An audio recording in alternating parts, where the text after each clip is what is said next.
quality guarantee. Millions of guys made the switch to Harry's, so thank you if you're one of them. And if you're not, we hope you give us a try with this special offer. A Harry starter set with a 5-blade razor, weighted handle, shave gel, and a travel cover, all for just $3 plus free shipping.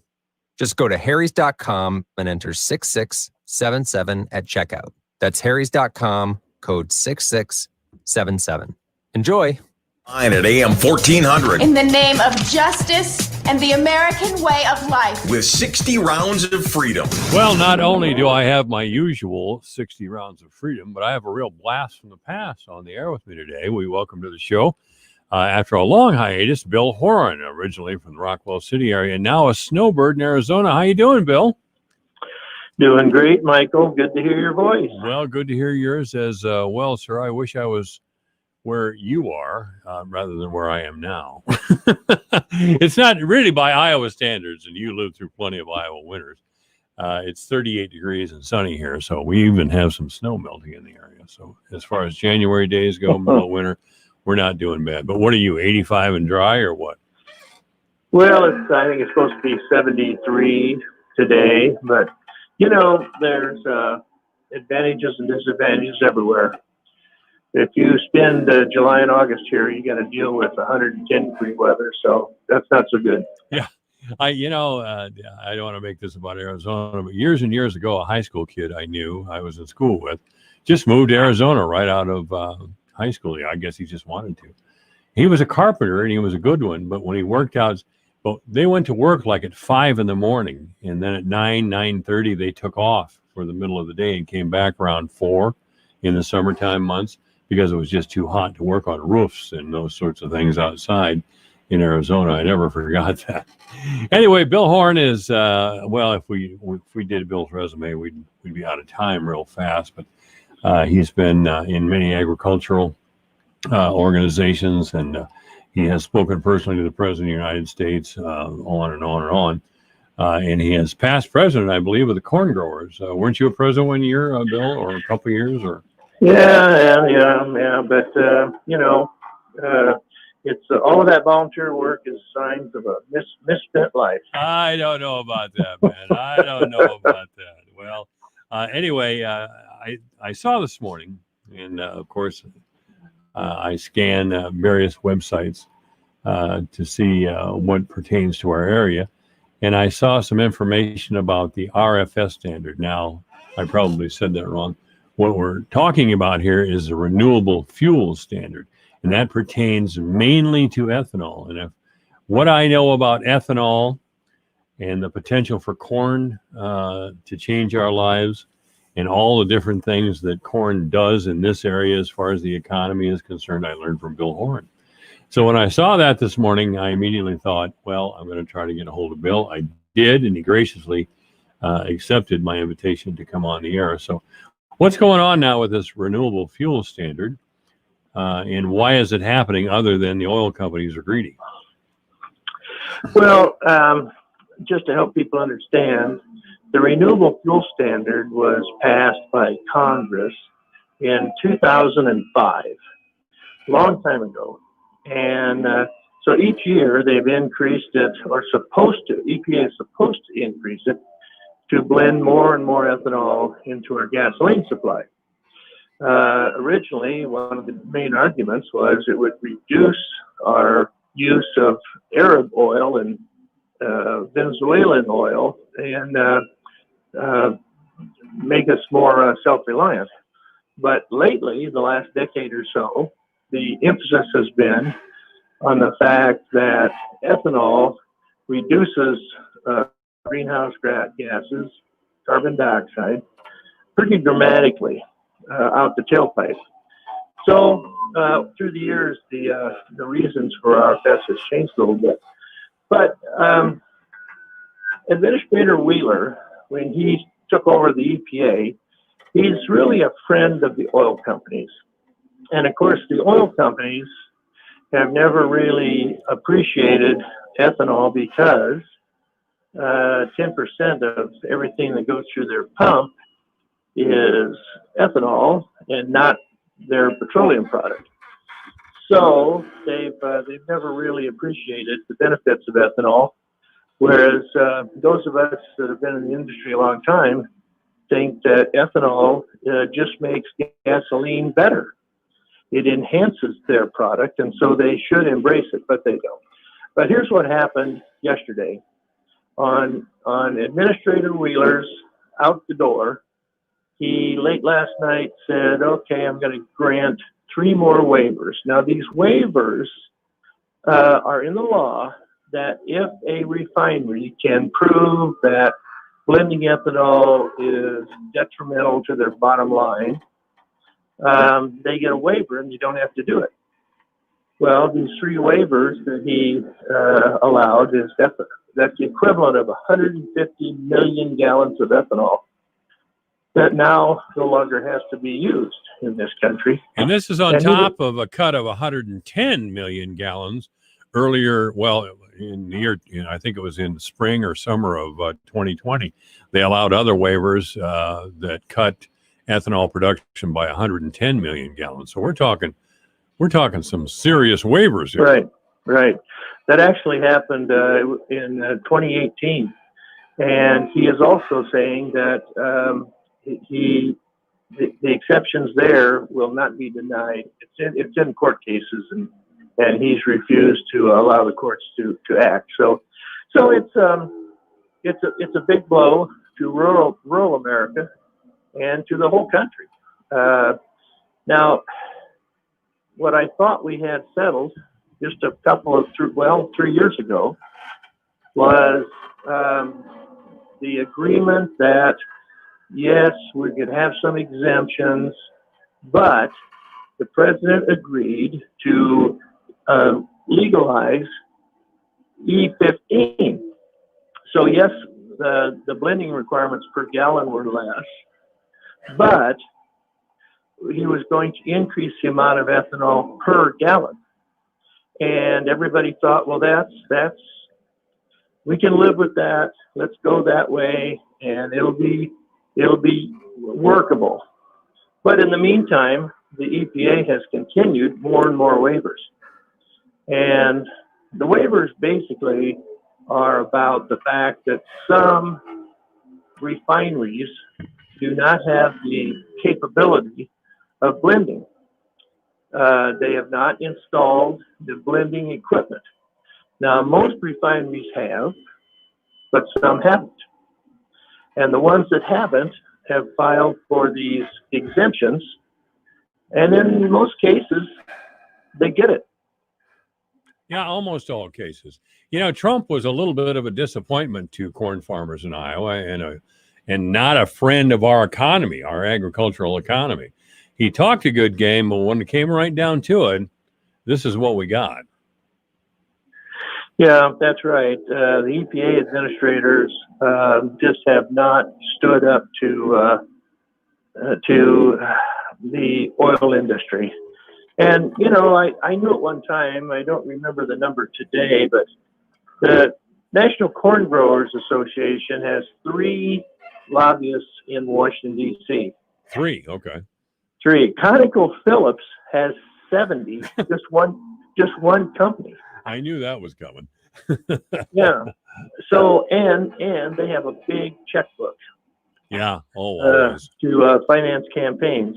So it's really always been a David and Goliath situation. Bill Horan's our guest at AM 1400 KVFD, the voice for Dodge. By the way, Greg Horan will also return to the air today.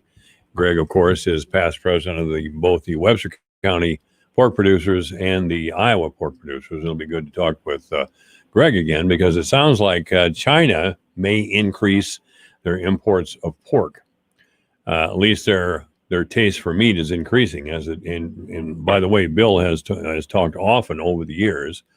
I don't know how many years you've been off the air now, but Bill was on for probably 3 years and talked often about the Chinese have come to understand that by consuming pork, the IQ of their growing children rises. I don't remember the numbers you gave right now, and maybe you don't either, but the Chinese are very forward-looking. I mean, that's been widely reported. They look 100 years into the future. A lot of times we here in the United States look at tomorrow, maybe, which is Yeah, unfortunate. that's true. And what happened to the pork industry, the swine fever decimated their sow herd. Right. And it's taken them about 4 or 5 years. Greg will know more about this. It's taken them a long time to rebuild the sow herd and have more feeder pigs consuming corn. But they've come back a long ways. And the Chinese people have decided, about 10, 15 years ago, that if you put a little pork in with your rice, it tastes a lot better than just plain rice. Sure does, doesn't it? Yeah, and so they demand pork, and they want fatty pork. The more fat, the better, because that's where they get the flavor. Well, yeah, I really miss that. When you and I were young, a pork chop was nice and juicy, fatty. And boy, they had a lot more flavor. Now, a lot of the fat has been bred out of pigs over the years because nobody wants fat in their food now, yuppies and all that sort of thing. Right. But I'm still here, and I notice you are too. And we grew up on juicy, great pork. And I wish they would start making it again. Well, one thing I've noticed, though, is when the pork got very lean, that's when I started losing my hair. So, is that what happened to me? I still have about 10 more hairs than you do, but that's not saying a hell of a lot. You know what I mean, Bill? Well, to get back to ethanol a little bit. Yes, sir. Most people in the industry feel that President Biden, is going to reverse a lot of these things that Administrator Wheeler has done. So the thing about biofuels, ethanol and biodiesel, it's as we move into a decarbon economy, as they call it, as we decarbon our economy, biofuels are ready to go. It's an industry that's developed now. It has the infrastructure, and we can provide dramatic reduction in carbon out the tailpipe immediately. And the President Biden has run on the idea that he's going to work a lot with the economy and removing carbon from the economy. So we feel like he's going to be very friendly to biofuels. And if that's the case, that will be very good for Iowa and especially good for Fort Dodge. I hope that's the case. President Biden, and he is President Biden now, President Biden is a green guy, and he has ties to California money, as almost all Democrats do. And a lot of those folks up there, of course, who are big environmentalists and very, very wealthy, they sometimes cast an eye at ethanol, a kind of a crooked eye at ethanol. Do you think ethanol has a better reputation among the green people because they're going to lean on Biden hard?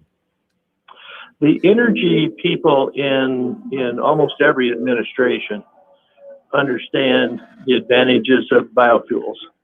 Now, they like to make fun of solar and wind and, Don Quixote sort of schemes. Right. But liquid biofuels are a serious part of our environmental regulation. 10% ethanol is virtually in every gallon of gasoline in the United States. You and I, Michael, are old enough to remember 25 years ago, there were warnings on the news. If you live in LA, if you live in Phoenix, if you live in Denver, if you have any respiratory issues, do not go outside tomorrow. And they would show pictures of this yellow smog in all these cities. And there were warnings in the evening news. Well, now with 10% ethanol, that's all gone away. Yeah, that's all gone away. I lived in California, or I was stationed in California, I should say, in 71 to 72. And yeah, there were regular smog alerts every single day on the radio. They'd give you in the morning when I was up and shaving the few hairs I had on my face at the time, there'd be a smog alert, and there'd be a smog alert on the evening news and right through the day. It's a very real thing out there. Yeah, and the best news in the biodiesel industry, in a diesel engine, driving through one of those cities like LA or New York, the air coming out of the exhaust pipe, if they're burning biodiesel, is cleaner than the air going into the engine. And so that's why I shouldn't laugh at that. I shouldn't laugh at that, but it just sounds so strange. Well, it's true. Yeah, it's true. And that's why New York City is going exclusively to requiring a B20. In other words, 20% of every gallon of fuel has to be biodiesel. And that's ambulances, that's garbage trucks, that's snow removal, and freight trucks. It's everything. And California is headed the same direction. So, there's a bright future for biofuels. It's a solution that's on that's ready to go. Why would Andrew Wheeler take such a cheap shot like this? He's going to be out of office in 7 or 8 days. Andrew Wheeler, the current EPA administrator, Biden will replace him immediately. Why would he do something like this with 8 days left? Is it just spite, or who's he mad at? Well, Michael, don't be surprised if you see in the paper in a few weeks, Andrew Wheeler has been appointed to the board of ConocoPhillips or some other energy company. That's the way the world works. That is the way the world works. Bill Horan is our guest. Are you still a resident of Calhoun County, or are you? Absolutely. Well, that's good to know. So you'll be back in the spring, or? Oh yeah, yeah. We're just down here to thaw out my old bones for a little bit, and I can't get out of Iowa very long. Yeah. Don't say old bones, Bill. You're only a couple, 3 years older than me. Take it easy there, buddy. Anyway, just one last question for Bill Horan. Tom Vilsack is going to be the Secretary of Agriculture again. Is that a good thing for us? Well, I think it is. For one reason, he knows Iowa. And I spent some time with him when he was governor, running some trade missions and so on.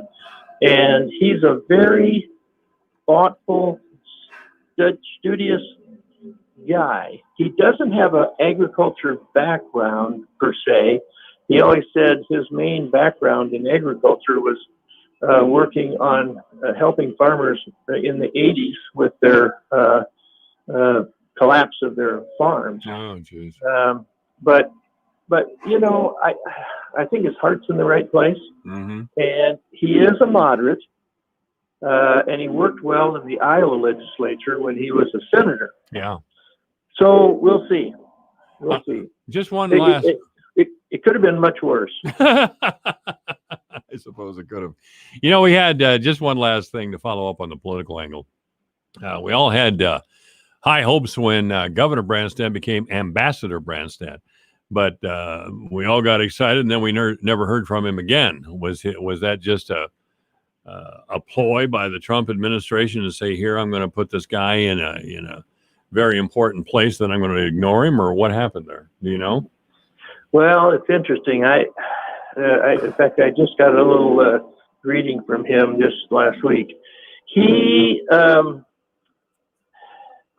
it appears to me that he was the silent go-between from President Xi and Trump, and he played a pretty integral role in U.S.-China relations here for the last 4 years.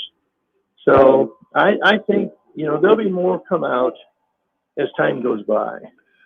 All right. Our guest has been Bill Horan. Bill, great to have you back on the air. I haven't talked to you for quite a while. Please give my best to Victoria. I will, certainly. All right. Bill, hope to see you soon. Hope to have you back on the air soon. Of course, as you said, you're kind of resting your bones out there, so I won't bug you all the time, but this had your name written all over it. Anytime, Michael. Glad to talk to you. All right. Thank you, Bill. Bill Horan's been our guest. This is AM 1400 KVFD, the voice of Fort Dodge. Michael Devine, the mayor of Manville. It's a fancy title for a part-time job. Michael Devine at AM 1400 KVFD. It's exactly 2:30. The news and Rob Jones coming up. Hi, it's Steve Mann. Have you heard the commercials for the Mark Patrick Stop Smoking seminars? And they said only $49.99 and it could work for you. So I thought, that's not even a week's worth of smoking. So I went. And guess what? It did work for me. You know, my friends and family are still amazed. I quit smoking. I didn't have cravings, anxiety, or weight gain. Listen, I don't know how it works, but I know it works because I'm living proof, and it's 100% guaranteed. So what do you got to lose? I'll tell you what you got to lose. A very bad habit. Stop smoking now without cravings, irritability, weight gain, or your money back. Only $49.99 guaranteed. Hypnosis designed to work without anxiety, irritability, or weight gain. Join Mark Patrick's hypnosis seminar and lose the weight, stop smoking, or end anxiety for only $49.99 guaranteed or your money back. Due to coronavirus, the seminar will now be online live Thursday, January 28th or Saturday, January 30th for the Fort Dodge area. Get all the details at markpatrickseminars.com. Register now at markpatrickseminars.com. Each growing season presents challenges that highlight the importance of crop insurance. At RCIS, our crop insurance team approach works for you. With a company-wide focus on responsive claims handling and payment, we believe in building relationships and in serving as an industry leader in customer experience and risk management solutions. To learn more, contact your crop insurance agent. At RCIS, we've got this. RCIS is an equal opportunity provider. Listen to this radio station on the radio.com app. Discover and enjoy your favorite music, news, and talk radio from live stations across